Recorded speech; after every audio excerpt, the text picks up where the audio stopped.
RK Imo o Heiri da Sokos notice BJP da bot pi khibagi maram piraknaba matam pikhrei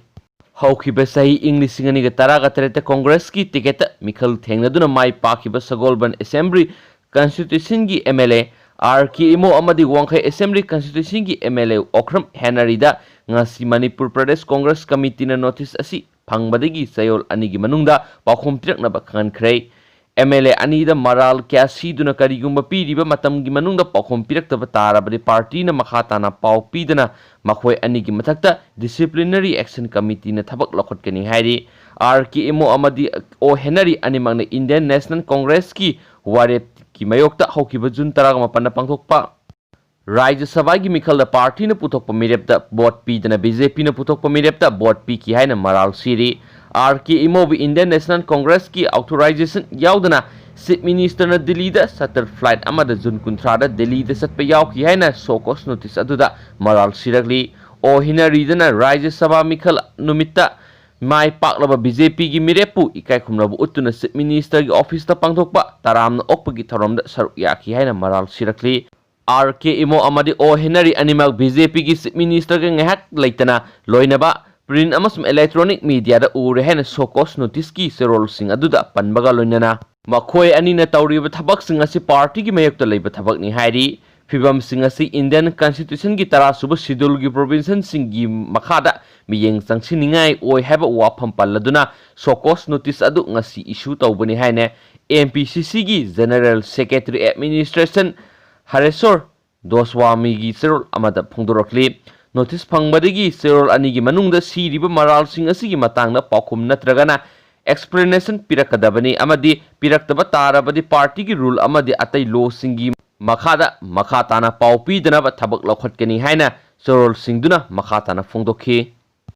atopa yamna nungaitaba paw manamu Nagaland ihan hanba oina COVID-19 na miyoi ama laikhidrei Nagaland da ahanba oina COVID-19 na maram oiduna masagi sahi humdraga nipan suraba nupa amanga si ayuk pung taruk makhairam taba matamda Dimapur da leiba COVID hospital da laikhidrei state asigi medical department ki phangba paw gi matung ina laikhidraba miyu asi Dimapur gi Kalibali road ta kini Heiri ma hokiba July 19 da COVID-19 positive oiba thengna badagi Purana Bazar da Zion Hospital gi COVID hospital da refer tarokibane laikhidraba miyu asi hanadagi masada anaba kya saguna duna laklaba miyu amani Heiri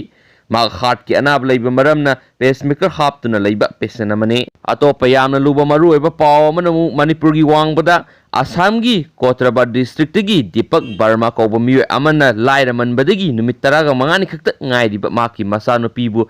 Lishing manga khakta da yonthoklamle Laibok phabadagi police na matam sana angang adu kalhaubuga loinana angang adubu leiriba nupi ani amadi yonthoklamli ba nupa adu human trafficking gi maral phagat khre Heiri